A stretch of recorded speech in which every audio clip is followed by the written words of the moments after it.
Welcome, everyone. My name is Fernando Botelho. I am Program Specialist for Assistive Technology in the Children with Disabilities team at UNICEF headquarters here in New York, and it's a pleasure to have you all. Today, we are going to be talking about harnessing the power of assistive technology, addressing the employment disability gap for persons with disabilities in low and middle income countries. This is part of the 18th session of the Conference of States Parties to the UN Convention on the Rights of Persons with Disabilities.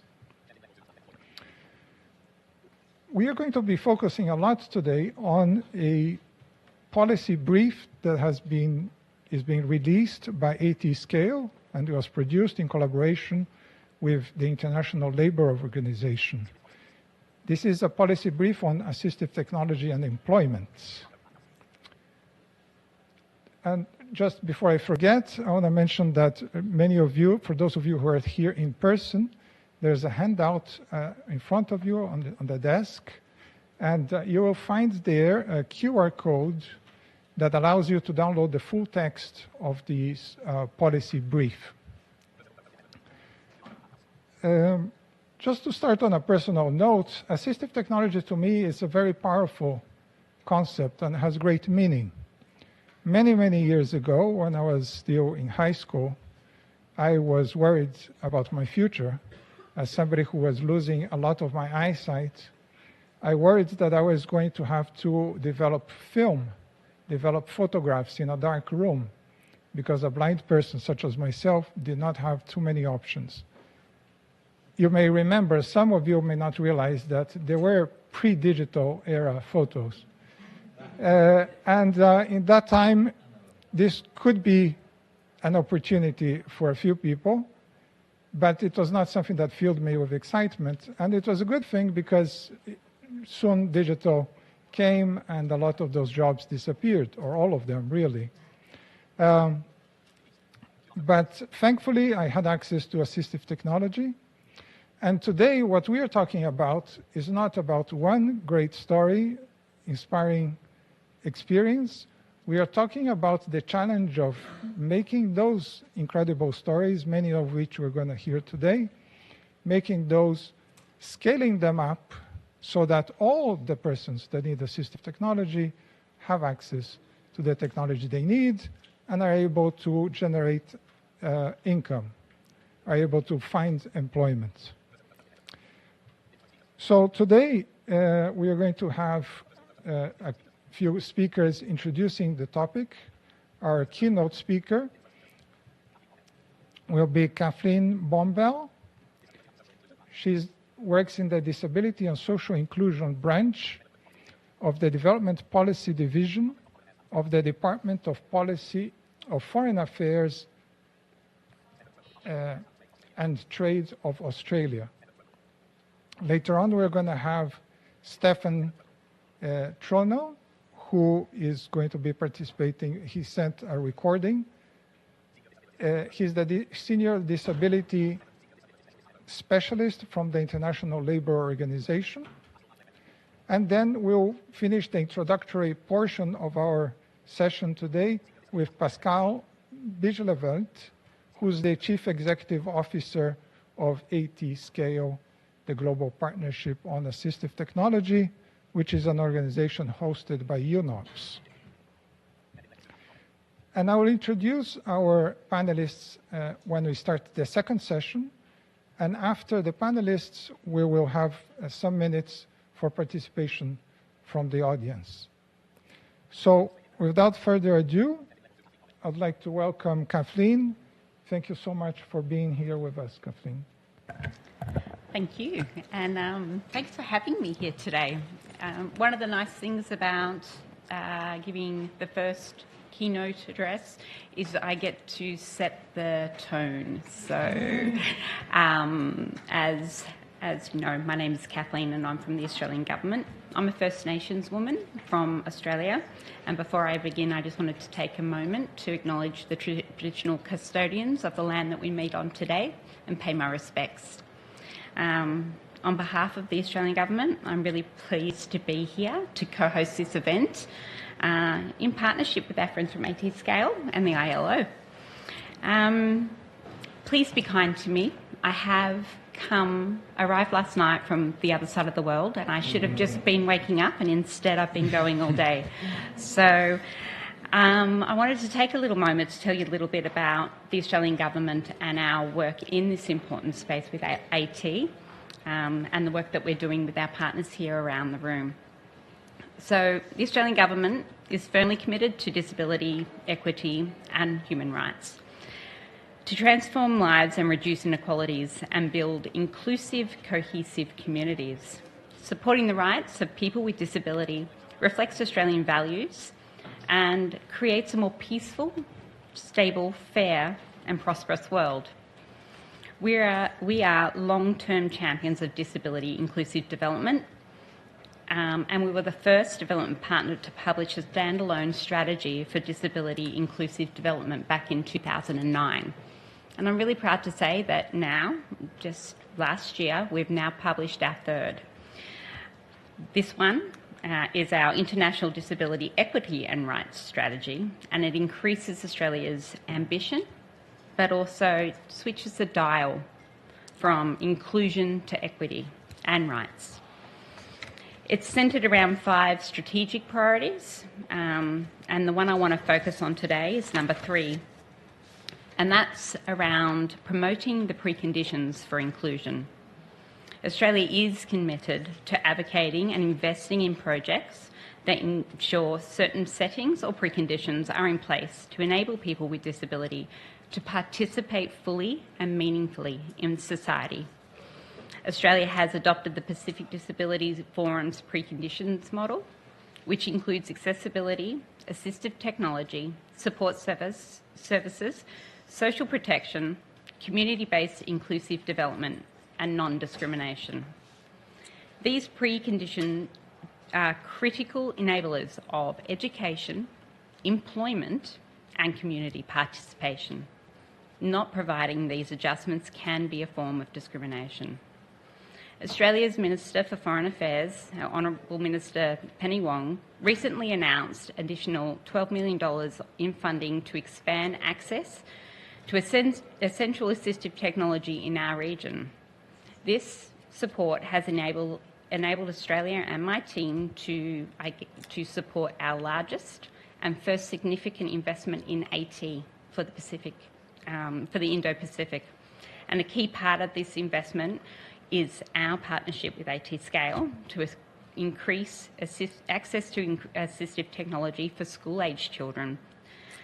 As you can imagine, participation in education is a key enabler for employment. The program will provide vision, hearing and mobility screening services and access to devices, removing barriers for children with disability to fully participate in learning.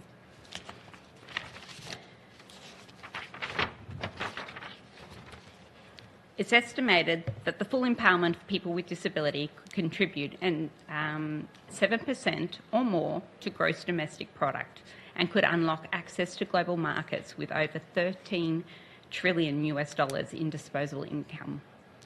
Can you imagine that? I'm really proud to also share with you that Australia has now introduced our first ever performance target in our development program for disability equity. This means that all our programs, no matter the theme, no matter what it does, will be expected to perform effectively in disability. And by 2026, our target is to have 60% of these performing effectively and 70% by 2030. This will make clear our expectations that all international development programs will deliver better outcomes for people with disability. And for those that don't work in international development, that might seem neither here nor there, but targets matter. They keep us to account and they set the standard and the stage for all donors to participate and think about the way that we should be contributing in this space. Promoting disability equity is not only the right thing to do, it is the smart thing to do. I really want to thank you for providing me with the opportunity to share Australia's commitment with you, and to our partners for helping us drive impact and meaningful change, regional stability, and reinforce our position on global disability equity.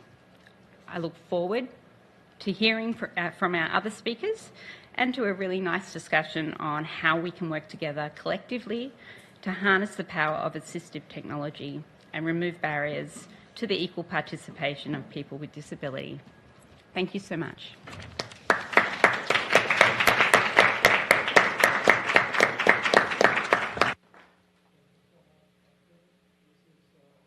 It's quite inspiring because we always bring this topic up when discussing policies. We do need disability-specific initiatives and policies, but the twin-track approach is really the way to scale. So when you have generic, the main programs also being inclusive in the way they are designed and implemented, that's where you see the real rapid scale-up of impact. So thank you so much.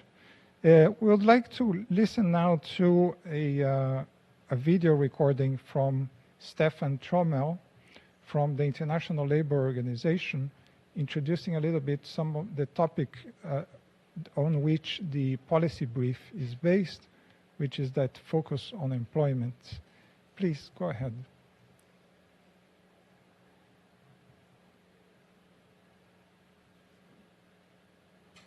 We all know that there's a significant gap in labour market participation of persons with disabilities. And there are a number of reasons for this. But in a low and middle income economic context, access to assistive technologies in education, training, and employment is a key element. And this is an issue that has not been sufficiently addressed. This is why I'm very pleased about the collaboration with ATscale that has led to the policy brief being launched today. For many persons with disabilities, access to a wheelchair or other basic assistive technology products is a precondition for employment. Equally relevant are the assistive technologies that are more specifically used in an employment context. We are looking at both situations in the policy brief.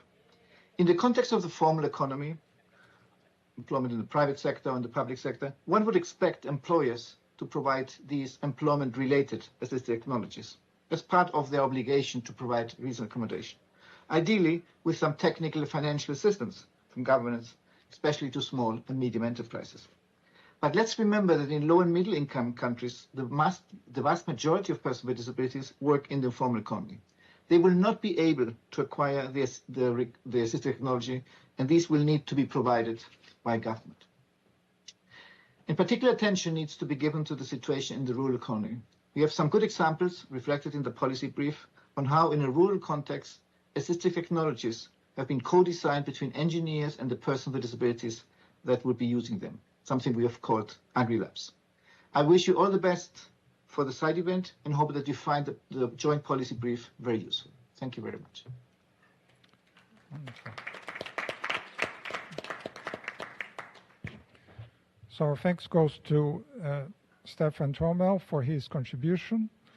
I think it's quite valuable to consider the impact of technology in employment and the challenges that are specific to low and middle income countries.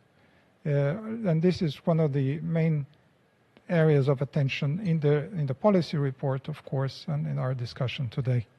So we're joined now by Pascal Bijleveld, who's leading ATscale, and to present to us a few, or at least highlight a few of the results that were identified in this policy report and some of the recommendations as well. Pascal, please. Thank you, Fernando, and good afternoon, everyone. It's a real pleasure to be here with all of my colleagues and partners on this important topic. So for those who don't know me, I'm Pascal Bijleveld, and I head up ATscale, the Global Partnership for Assistive Technology. And at ATscale, our mission is to help address the barriers that is today preventing millions of people from accessing assistive technologies in low and middle income countries. And this is truly a multi-sectoral issue, right? It's about health, it's about education, it's about employment, it's about climate, it's about humanitarian responses, it's about ICT policies. I mean, it really cuts across all sectors. And today, the focus is on employment as an important sector within which AT plays a key enabling role for persons with disabilities or persons with impairments. And this is our first AT and something brief that we're launching today. It's AT and employment, and we're really happy to have partnered with ILO on that. We are going to be launching this year also a policy brief on AT and education that we're doing together with UNICEF, AT and gender together with UN Women, and AT and climate and disaster response due to climate catastrophes that we're doing together with UNDRR. As Kathleen, you mentioned at the end of your remarks, AT is not just a right, and it is clearly spelled out in the Convention for the rights of persons with disabilities, but it is also a smart investment. And what you hadn't had time to do in your remarks, I can just maybe add on why that is. And it's actually quite obvious. It increases education outcomes. It increases employment opportunities, which we're talking about today. It also increases productivity. As we get older, you know, I now have reading glasses. I couldn't do my work without my glasses anymore. So really, there is that return on investment, basically. And we estimate that that is a 9-to-1 return. For every dollar that we invest in an assistive product, there is a $9 return to society and the economy. So what AT are we specifically talking about? And Stefan alluded to it. There's, of course, the AT, the assistive technology that people need just to access the workplace. That could be a wheelchair, it could be a prosthetic, it could be a smartphone to guide, it could be, just glasses. But then there's specific assistive technology that's really relevant to the workplace.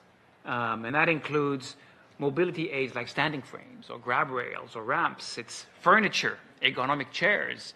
It's hardware, having larger screens, having adaptive keyboards, having smartphones and tablets.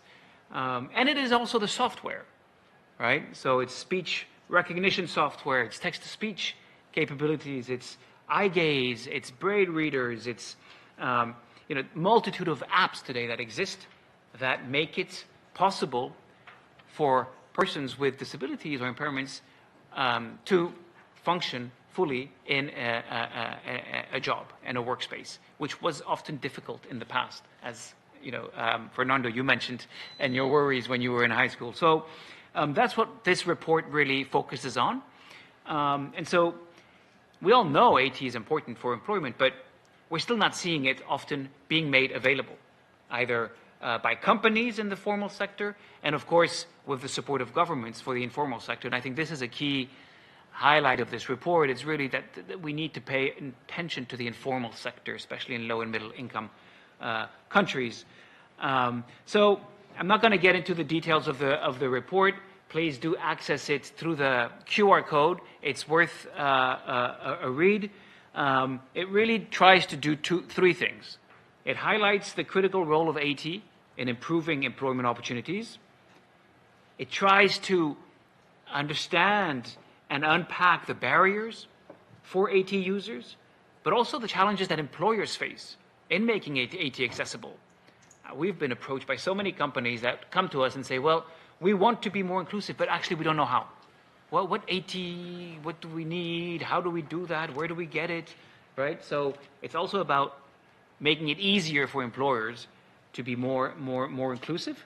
And last but not least, and most importantly, The report has actionable policy recommendations that target governments, that target companies, that target organizations of persons with disabilities, and the broader civil society and development partners at large in how we can together make that access a reality. So I'll stop there, and I'm sure our panelists will have live examples and stories that they can share about what that means in their context. Thanks again, and back to you, Fernando.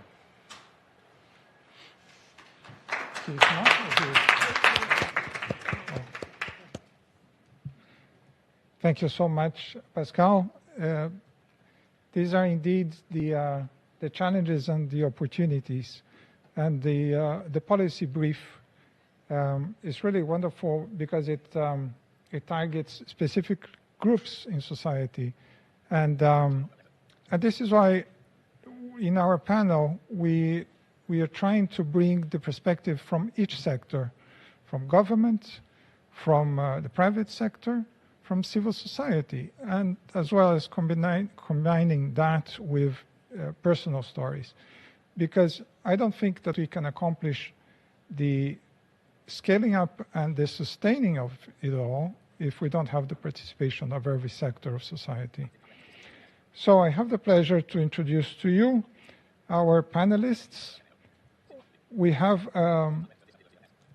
just 1 second, please. So we have Chourombo Laizah, who I believe sent in a video. Yes, from Zimbabwe. Yes, perfect. From Zimbabwe. And we have, unfortunately, Dr. Adebikola Adebayo was not able to make it to our event today, sent her apologies. We have Maryanne Emomeri,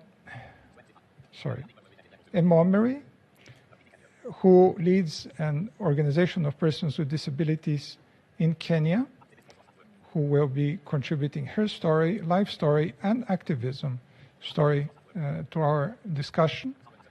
We have Sara Basson from the Disability and Inclusion team at Google.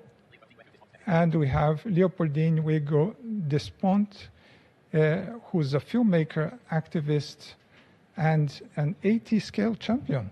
We would want to hear about that as well. So if we may begin perhaps with the video that we have available, please, from Chourombo. Oh, there's no sound. Okay. It's not loud enough. Okay. So we're having some technical issues, but what we're going to do is we'll proceed with our other panelists, and we'll come back to the video if we are able to resolve those issues. So perhaps we can start with Maryanne Emomeri. Your experience, Maryanne, is rather extraordinary. You've faced the challenge of losing your voice while young due to an illness, and yet you found through personal determination and access to assistive technology, you found ways to get an education and to find employment. Not only that, but you became an activist.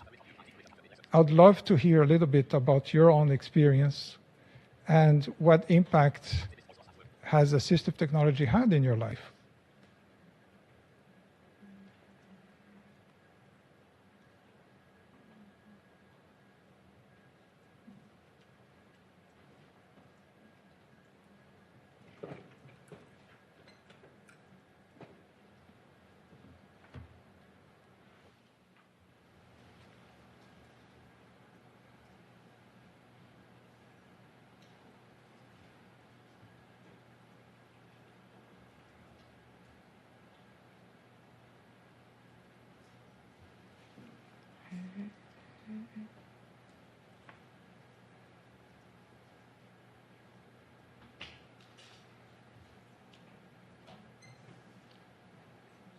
I should explain, for those of you who are not familiar with AAC software, for those who have difficulty speaking for any reason, there are a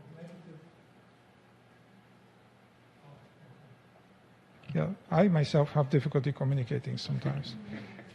So there is software that is used by persons with communication difficulties that allows you to speak through a TTS or text-to-speech voice, artificial voice, that is available on smartphones, on tablets, on computers, and we'll have a chance to hear her through one of those technologies.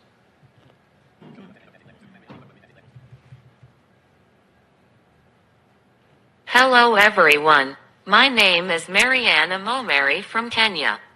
I have a speech disability. I am an AT, specifically text-to-speech user, a disability advocate, a tech enthusiast and a startup founder.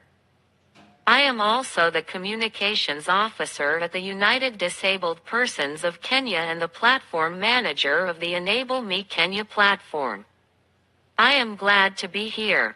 I acquired my disability at 2 years old after a meningitis attack. I faced a lot of challenges and I'll mention a few. After the attack, it took me like 5 to 7 years for me to join school. Finding a school was also a challenge. Most schools didn't even want to learn if and how they could accommodate me. The doctor was very categorical that I was not to go to a special school. I finally got admitted to a mainstream school. Due to my speech disability, I had to sit in front of the class in order to write something when I needed to communicate with the teacher.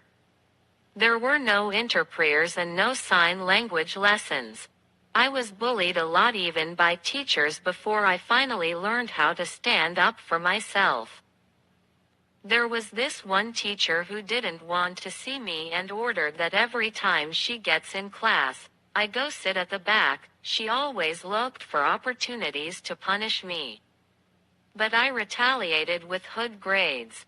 I share these stories a lot on LinkedIn to create awareness. I completed primary school and passed, but finding a high school was also a challenge. No school was ready for me. It took me another 2 years to finally join. I also experienced the same challenge when joining campus. In total, I was out of school for almost 10 years due to exclusion and other barriers. I usually tell myself that I am 10 years younger than I actually am. Fast forward, I became a tarmacking candidate. I applied for jobs and got interview invitations, particularly when I didn't state that I had a disability, but to the interviewers, my disability was a major disqualification and none of the interviews bore fruit. I loved innovation, and when the in-business called for innovators to apply for an innovation challenge, applied with a different idea from the one we are working on currently and was selected. At that time, I still didn't know sign language, and someone who I had admired for so long as one of the speakers. I gathered courage and communicated with her through writing and requested her to mentor me. After 2 interactions, she recommended me for my first formal job and I passed the interview, which I took through writing out my responses. I didn't know about assistive technology at that time, neither did I use any up until I got into the IT Bridge Academy. The very important element that made me embrace assistive technology was peer support. It was encouraging to see other youth with diverse disabilities embracing assistive technology, and it was working for them. These participants have proved that if learners with disabilities are well accommodated, they thrive. Most of my fellow learners are currently employed in tech companies or are building startups. A good example that I can give on how I use it in employment is being on this specific panel. My employer sent me here to represent them and other persons with disabilities. They not only provided me with reasonable accommodation, but they are also empowering me through it.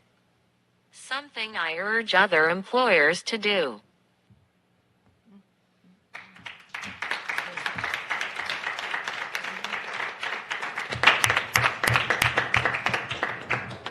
That's an outstanding story, and not just an inspiration for us, but just cold, hard facts of how much can be accomplished with just some reasonable accommodation.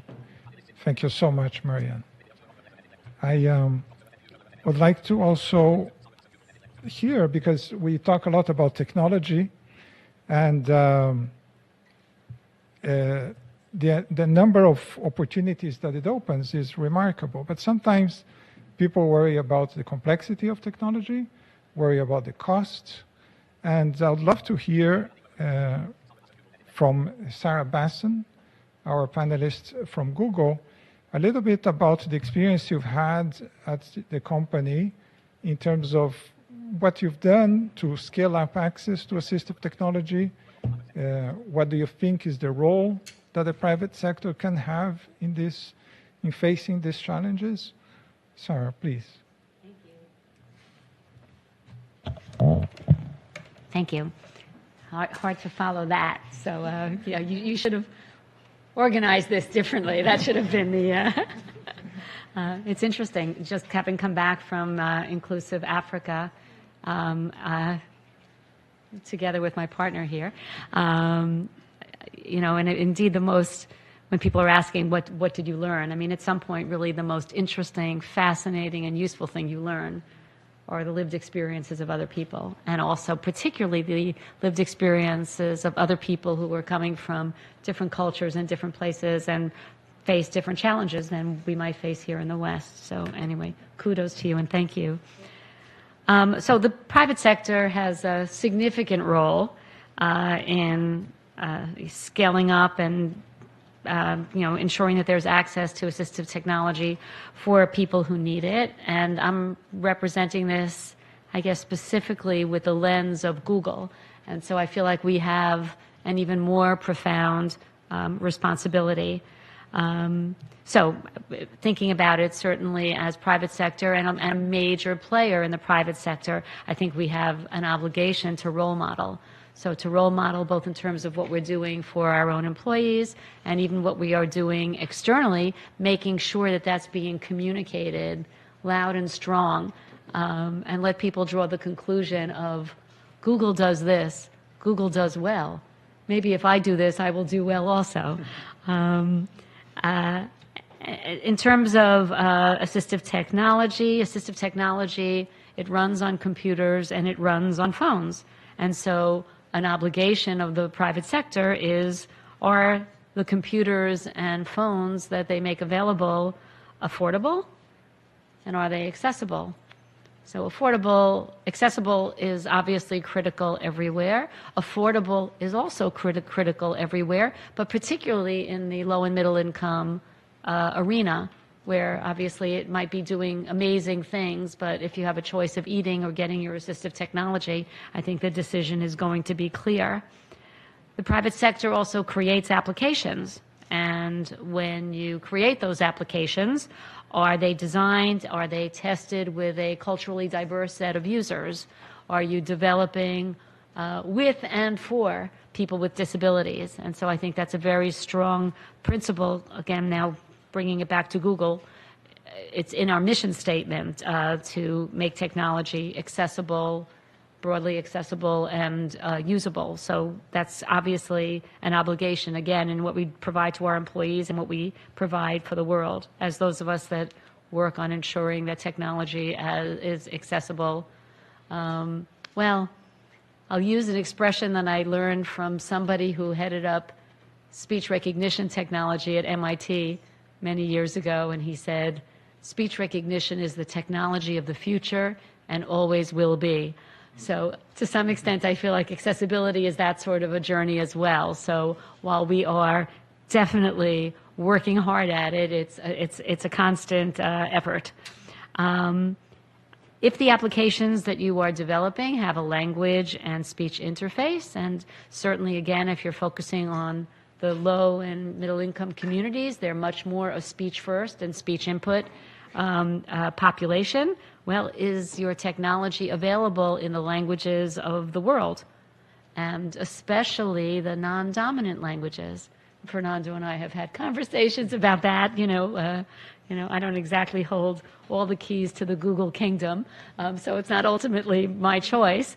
But of course, there's going to be, there will be, as a business, you're going to be focusing on the languages and so on that are most germane to your business. But I feel like it's then your obligation to make sure that there are other opportunities that you seek out to make sure that the brilliant technology that you're creating can easily be replicated, making things available open source and so on. So for the languages that you're not covering, it's not going to be a blocker. Maybe it's not the obligation of the company itself, but it's the obligation to make sure that it's a possibility. Employment is predicated on an employee's earlier education and training. So I know sometimes when we talk about the technology for employment, that is true, but it really doesn't start the day that somebody goes out looking for a job. There's a lot that needs to happen before that. So is the private sector doing enough to boost assistive technology available before you actually get to the workplace?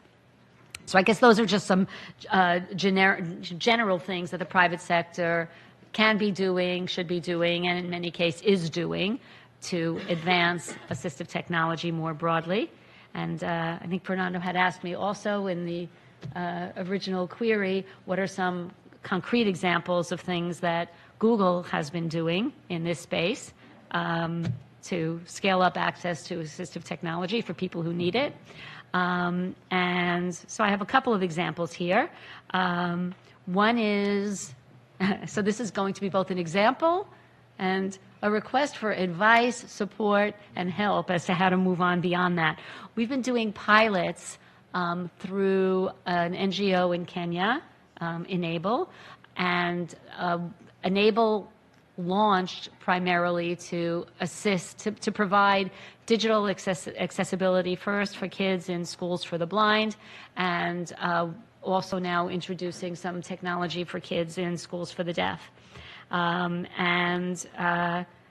So with these pilots, we've made Chromebooks available. We've made, of course, intrinsically the assistive technology that's on Chromebooks available. And so it's a pilot. Can you come up with processes where teachers who are not familiar with computers are going to be strong advocates and helping the pupils as they learn? For example, screen reader, Chromebox on the Chromebooks. Can we demonstrate the impact? And but then for both of these, we're also now doing something similar in a deaf school where we're making computers available for captioning. It's a school for the deaf and hard of hearing. 50-50. Most of the teachers are hearing and not deaf who have learned sign language. The law in Kenya is that any verbal education needs to happen in English. So they are signing in Kenyan Sign Language while they are speaking in English, which for those who know just how the deaf communication works, it's not ideal practice. Plus, you have half the kids that are hard of hearing, and I don't know what they're doing. Are they reading lips? I guess they've learned sign language because they happen to be in the school, and what else are they doing? Well, now we've provided them with Chromebooks that are doing big screen captioning, and eager again to see what impact that has, as in, will the reading levels of all the students, first of all, will the hard of hearing students be able to fully participate now that they have whatever they're hearing plus the captioning, and also even for the students that are watching the sign language, will this also boost reading levels? Love these pilots. It's the best. I've been in industry for a long time. I've never been happier than I've been these last few years with the kind of projects that we're doing. But how does this scale? It's not going to be on Google to provide computers for every kid with disabilities across Kenya, or better yet, across all of Africa, or better yet, across all of emerging markets. So the question is, I like to think we're doing this pilot, we're demonstrating the value, and then someone's going to pick it up and say, what impact this has had, let's run with it. And so that still remains the question mark for proceeding. One other example that I want to reference is related to the work that we've been doing with ATscale, GDI Hub, and Google together, and this has been driving initially an experiment around using the mobile phone as assistive technology, and it's been done as this pilot in India, Brazil, and Kenya, and the results were promising. The products were learned, they were fruitfully used, but also, FYI, what we discovered early on in that project is the phones themselves are often not accessible. So actually Android is accessible, but the manufacturers put a skin around it to brand it as their own, making them inaccessible. And so that has spawned so we swapped that out and made sure that the study was done with phones that were accessible. Since then, Google has gone on to do smoke tests of all of the prevalent phones in India, Kenya, and Brazil, and identified, here are some accessibility gaps, and can we use our market power to then go back to the manufacturers and the telco carriers and say, here is the problem. I don't think it's ill will on their part. They probably never thought about it, that you need, labels for your buttons and things like that. Hopefully we're going to present it, and hopefully because it's coming from an entity like Google, and given our power in the Android space, these things will be fixed. So I feel as though that is some of the opportunity and the obligation you have as somebody in the private sector driving the sort of assistive technologies. Amazing.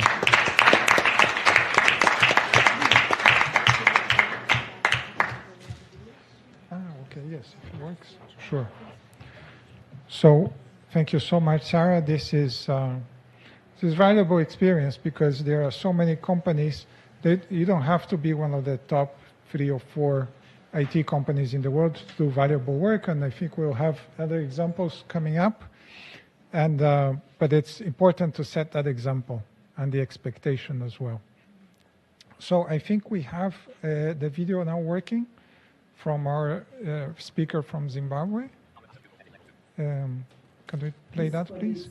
I've been asked to share the processes in the removal of checks on assistive technology that Zimbabwe is going through. As you may be aware, government of Zimbabwe ratified the NCRPD in 2013. But even before the ratification, we had already started processes to make sure that assistive technologies are colleagues, I've been asked to share the processes in the removal of checks on assistive technology that Zimbabwe is going through.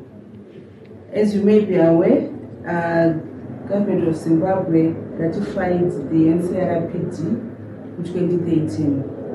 But even before the ratification, we had already started processes to make sure that assistive technologies are built closer to persons with disabilities at affordable prices. And the first step actually took place back in 2011, where as a country we had the SI 101 of 2011 that allowed persons with disability to import vehicles without paying a duty rebate on them as a way of supporting them with their mobility. We have had other policies coming into place to actually support the same stance. The value. So apologies for the quality. This was a last-minute improvisation because of unexpected issues, and the quality is not really very good. But this Chourombo Laizah, the person that recorded the message from Zimbabwe, she is describing to us the effort that was done in Zimbabwe to improve access to assistive technology by removing the value-added tax so that it will make the products more affordable, more accessible to persons with disabilities and businesses, whomever is buying them. And we are hopeful that later on we can document some of that experience and share it to all of you through ATscale. So moving on to one of our stars today. So I want to introduce you to Leopoldine Huyghues Despointes. She is an actress, an activist, and somebody with also lived experience of having a disability as a wheelchair user. And I'd love to ask you, Leopoldine, a little bit about your experience with assistive technology, but also if you can share, because of all your experience, what do you think is needed in terms of incentives to ensure that donors, that businesses, that AT users are able to synchronize their strengths and overcome the barriers that we all face for inclusion? Thank you. Well, thank you, Fernando, for giving me the floor. Excellencies, distinguished delegates, dear friends. I am glad to be here with you all today. So yes, I'm an award winner filmmaker, multitasker, but most importantly today, I recently joined ATscale as a champion for now, for officializing everything. But so yes, I'm a disability rights activist. So as I stand by you today, I'm really reminded of the profound interconnectedness that binds us all together as inhabitants of this planet. Yet, amidst the chaos and turmoil that envelops our world, it becomes increasingly crucial to reflect upon the essence of who we are as human beings and what needs to be done. So in the face of adversity, we must never lose sight of the transformative power of love, but also respect to one another. I'm speaking to you not just as a woman, but as someone who navigates the world with a different ability. I was born with osteogenesis imperfecta, which allowed me to experience life on a wheelchair. An often thought pretty vulnerable position and highly victimized. Not stating the obvious, my wheelchair is my legs and therefore my independence. The reason I can go out there, normalize disabilities and spread the good word is my wheelchair. Without my wheelchair, I would not be able to direct and act in films. I would simply not be able to achieve the simplest tasks. Without my glasses also, I wouldn't be able to see you properly today and wouldn't be able to work. Well, accessibility is another big issue. For instance, I just wanted to give this example because it's a TV show coming out in 2 days. And I recently I'm one of the leads in an Amazon TV show, and honestly, the set was not prepared. Out of 100 people crew, everybody helped me, but nothing was accessible. But still, there is hope, because experiencing it every day, there is hope. Approximately 1 out of 3 in the world have some sorts of disabilities, while 90% of people who need assistive technology products in high-income settings have access to them. The number is only 10% in low-income countries. If those people are given a chance to improve their lives with access to assistive technology, they can live a normal life. Access to assistive technology leads to access to education, to employment, therefore leads to inclusion in society, and leads to well-being and live a life with dignity. And everyone, everywhere should have equal rights to live their full potential. Access to assistive technology should actually be a human right. So let's face it, disability matters is really not the first priority in most of governments. So if governments made it a top priority and took the lead on giving proper access to assistive technology, it would facilitate the creation of a proper ecosystem and encourage other sectors to consider the significant role that assistive technology plays, especially around inclusion and equity, and to make it a clear link with the relevant sustainable development goals. In most countries, a different ability means fear. and people with disabilities are subject to stereotypes. In low-income countries, that effect is way superior. Stigma is a big problem, and those people are then not included in society. And so it's a major consequence to a depreciation of a normal life, inclusion in community living, and therefore economic growth. If those people had access to assistive technology and society was more inclusive, those community would, of course, be more sustainable. So once again, we're talking about a third of the world's population. There are many challenges. So high costs and limited funding for assistive technology, lack of awareness and training amongst employers and employees, but also lack of awareness and training in the educational institutions which prepare for the future, which prepare the future workforce. So insufficient policies and regulations that mandate reasonable adjustments in the workplace and highlight the provision of assistive technology is a critical part of the process. So, in guidance from public institutions, of course, is key. But in the private sector, and Sara, you mentioned the word obligation. The work you do at Google is incredible, and it gives hope, right? It's planting seeds, and this is very important to give an example to other companies in the private sectors. You guys, once again, are a great example. So corporate social responsibilities is crucial for people to participate in the workforce. But I'm really optimistic because I see the shift in consciousness, and I have hope. Yes.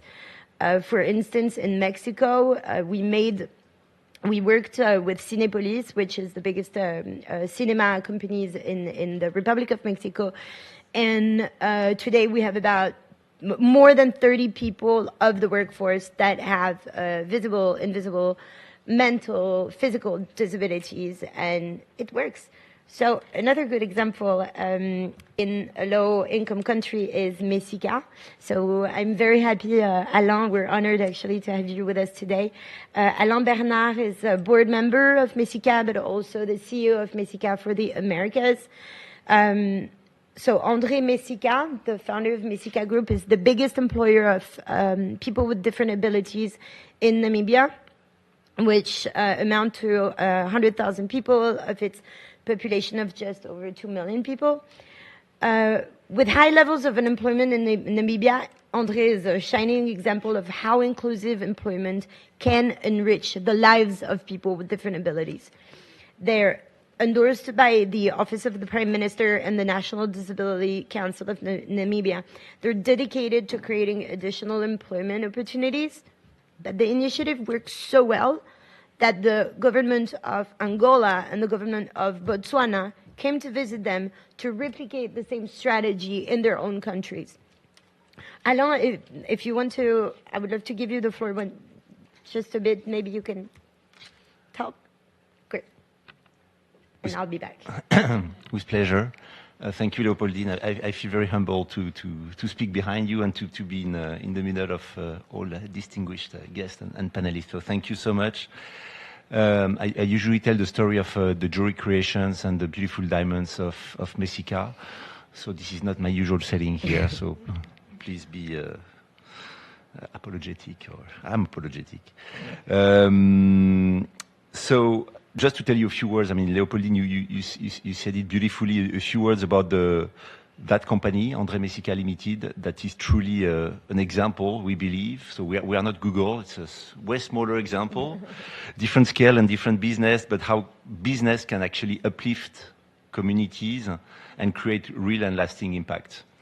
So just to give you a little bit of background, André Mexica Limited is a diamond company. It's actually a globally known and respected diamond company, which is known for its commitment to ethically source natural rough diamonds. We've been operated in different countries, and in Namibia, with this cutting and polishing facility since 2007 in Windhoek.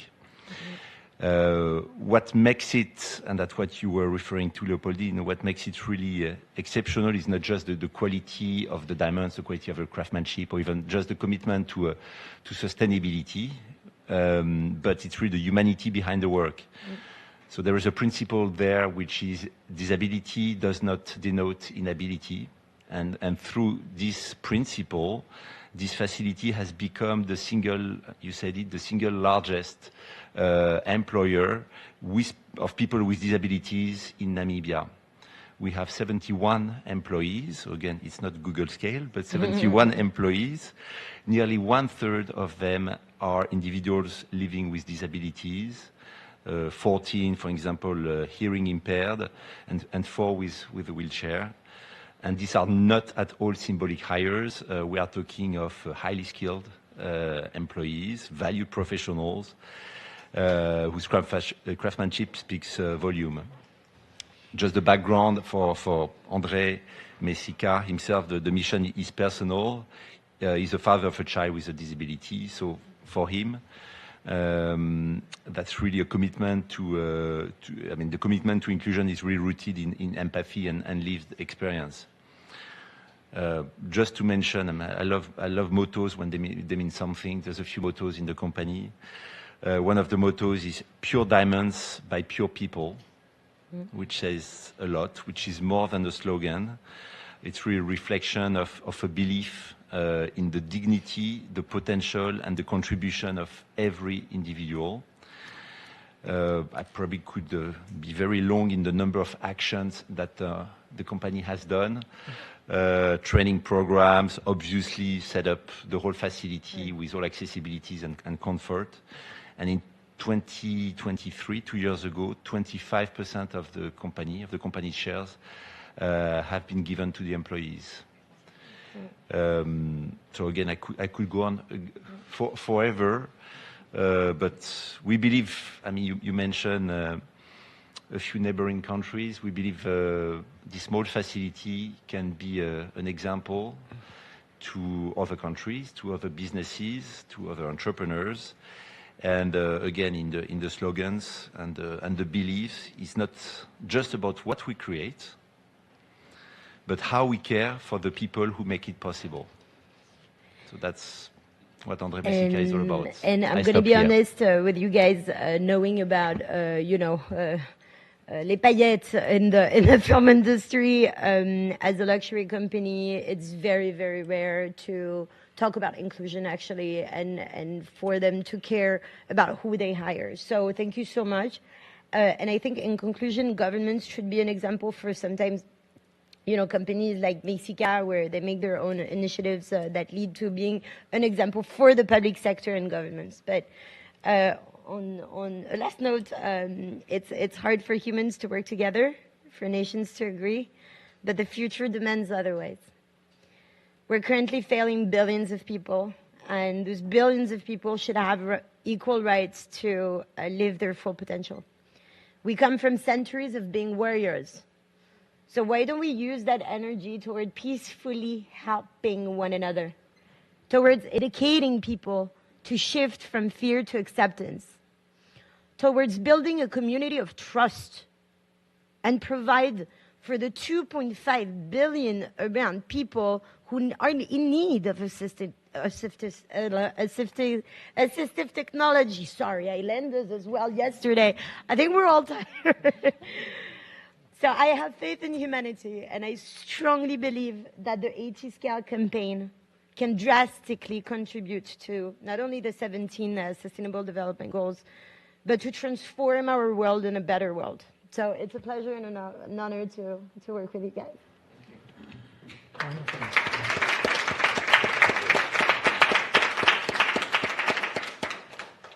Thank you so much. I never know if this is on or off. You're on. Okay, great. Thank you so much, Leopoldine. This is really inspiring. It's no wonder ATscale have selected you to be their champion. And I'd love to give an opportunity to members of the audience to make comments, ask questions. It is not every day, even for those of us that work in this sector, that we meet so many inspiring people. So please, we're going to have help from my colleagues to take a microphone to you if you'd like to ask a question of our panelists. Yes, please. Thank you. And thank you to all the speakers. Very interesting points being made. My name's Richard Reeser, and I'm from the Commonwealth Disabled People's Forum.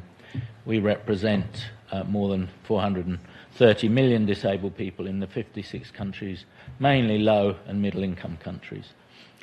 I wanted to say, how much does ATscale go behind the technology?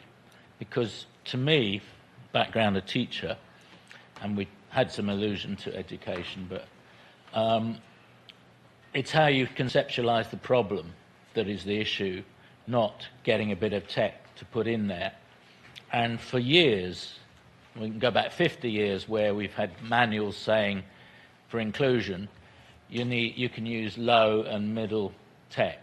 So for instance, it's about how you change your frame of reference when you're looking at a problem.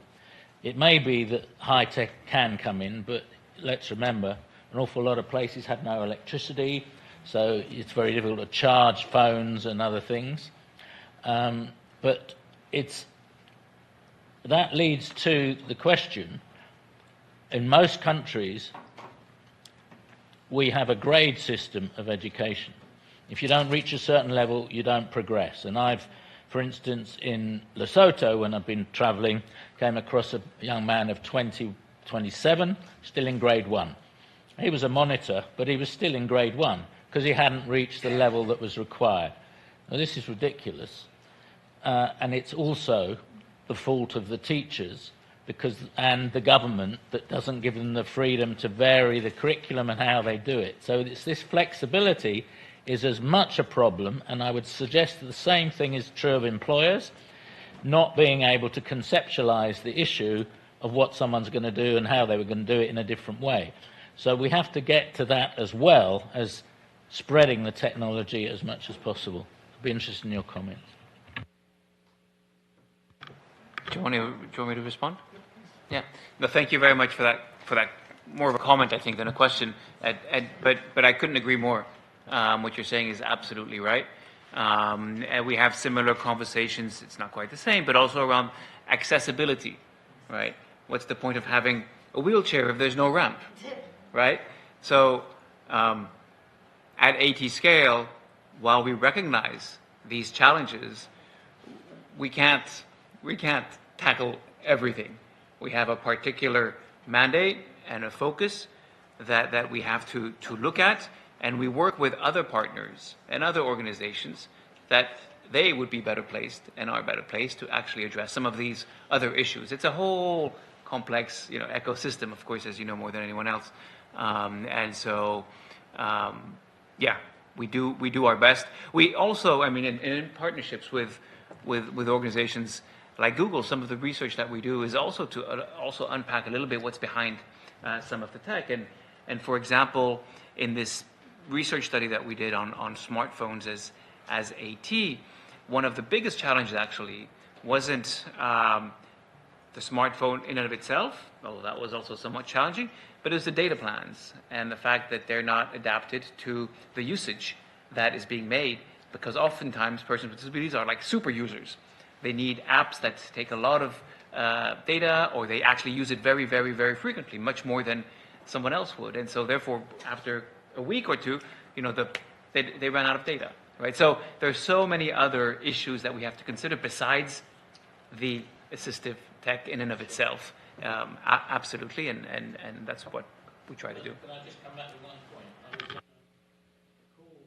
You an agency that was doing work on spreading the use of IT and computers, and I said, have you got anybody involved who's a switching technician? Because for an awful lot of young people, they can't actually access it without the alternative switching systems that you need, head switching, eye switching, all the rest of it, and it hadn't been considered. So it isn't just about passing it on to someone else, it's also how we conceptualize the issue. Just to finish one last point on that exchange, one of the purposes of these briefs that we're, for example, doing is to create that awareness and start to build that knowledge of assistive technology and what it can and can't do within different sectors where oftentimes there isn't, that doesn't exist. And so that's part of one of the, yeah. Excellent. We would like other. Sorry, there was Victor. Oh, perfect. Thank you. Hi, I'm Victor Calisi, disability advocate. First of all, I just want to say that, like, hearing Maryanne's story and seeing how her company invested in her, right? We got to get away from this idea that it's an accommodation or it's something else. It's an investment into someone, right? And when we start investing in people, we see the fruits of that, right? And that Maryanne lives a life that everyone should have and can have. So thank you for that story, Maryanne.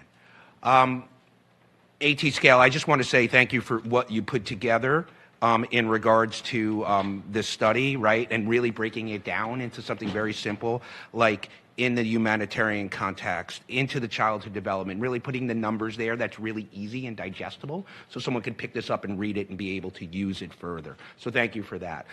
Leopold did mention some really good stuff, right? Like wheelchair, how simple that is with AT. But really what struck me was I spent 15 years in government. And then just realizing how important it is for people with disabilities to be on the inside to be able to drive that. And if we're not there, if we're not seen, we're not heard. And if we're not heard, we're not seen. And we need to be able to do more of that to be able to drive that, because that's where the rubber hits the road. And then my last thing, and Sara, this is more of a clarification. You and I went to the first Inclusive Africa conference, right? And we're seeing Kenya pop up everywhere so lately, and I'm really excited about that. But I remember when I think it was either Christopher or you presented, you're really talking about the assistive technology that individuals can use. And then one of the most striking things about it was that in Kenya, they turned around and the question was, well, how much does it cost? And maybe you said this a little bit earlier, but can you clarify what the assistive technology that Google has put together and what it actually costs people to use on their phone, to be able to use on the Android? It's free, right? And I think, right, because that's really what's important. Because the phone itself on an Android phone, it's all free, right? Absent of the service. The service is a big issue that's there, but just clarify that, like, it's free and it doesn't cost anything. Right. So that's and yet it is amazing how many times I've done demos in Kenya, and the response is it's almost scripted. This is amazing. I didn't know it existed. And I'm thinking, what are we not doing? As in, everybody there has an Android phone, so it's not as though, it's free and you have it in your pocket. So there is definitely an awareness gap, and thank God ATscale is addressing that. But to be clear, though, the phone is not free. That's the barrier, right? And right now, when we started the study, the cheapest phone on the market was $140.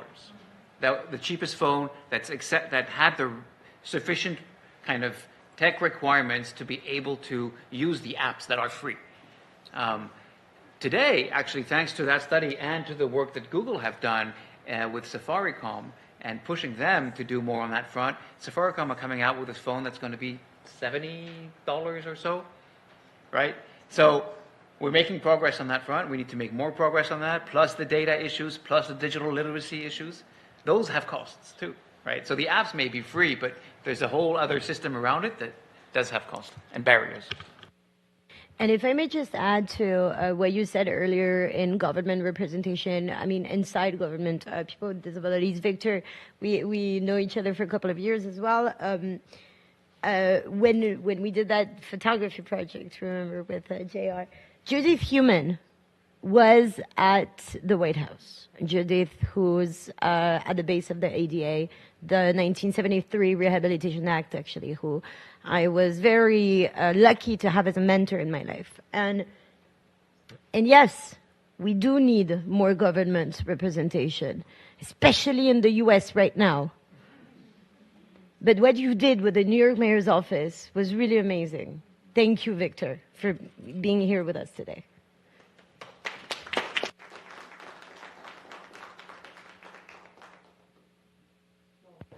On that positive and uplifting note, I think we can start closing our session today. I believe that we've highlighted the fact that to find the solution is we really need to look at this as a search for hundreds or thousands of solutions. Each disability has different contexts and needs. Each individual has that disability in a different way. But if you combine the talents, the effort, the intelligence of the private sector, of the government, of civil society, of families, we have the hope. In fact, we have examples, not just the hope, but concrete examples of having overcome the obstacles of awareness, of affordability, of usability, of appropriateness of AT. In addition, we have seen ways of addressing the classic challenge of funding. I sometimes fear that we blame way too many things on lack of funding, when in reality there's an attitude that needs changing, there's information access that needs changing, there's collaboration and coordination that needs improving. But yes, funding is still an issue. And infrastructure.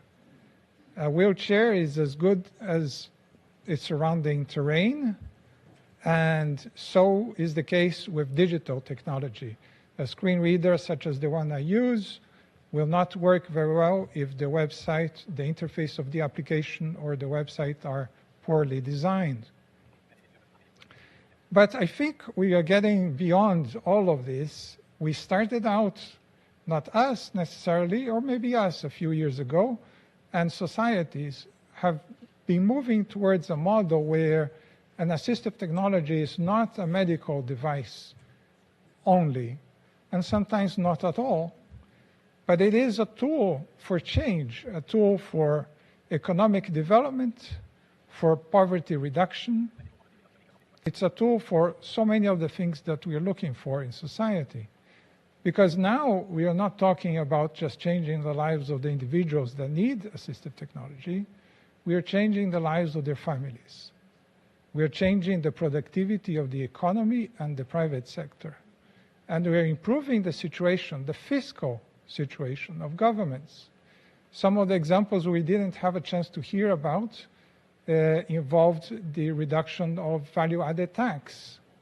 Now, it's very difficult to justify that if you're only thinking from the perspective of losing revenue, when there are so many challenges today and governments have so many pressures.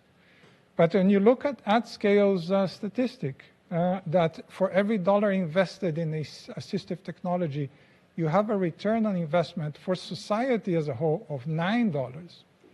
Then you're thinking, well, a person who is no longer unemployed, who is earning a salary or earning income in the informal sector, it's a person that will reduce my costs as a government, that in many cases will pay taxes.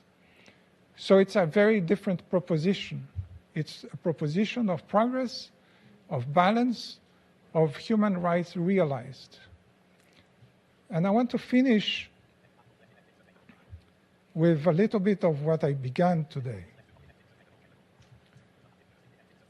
So when I was thinking about whether I was going to develop photographs or do something else, I had the chance to do something else, even though the technology I needed was incredibly expensive. But this is only because when my father was 11 years of age, he had access for the first time to eyeglasses. And this tells you, you're not just changing the lives of today, you're changing the generations to come. So at a time when we question so much of our technology, because some technologies have consequences that are not all entirely positive, we can relax and fight for access to assistive technology, because this is one that is unambiguously positive and making a difference in the world. Thank you. Thank you.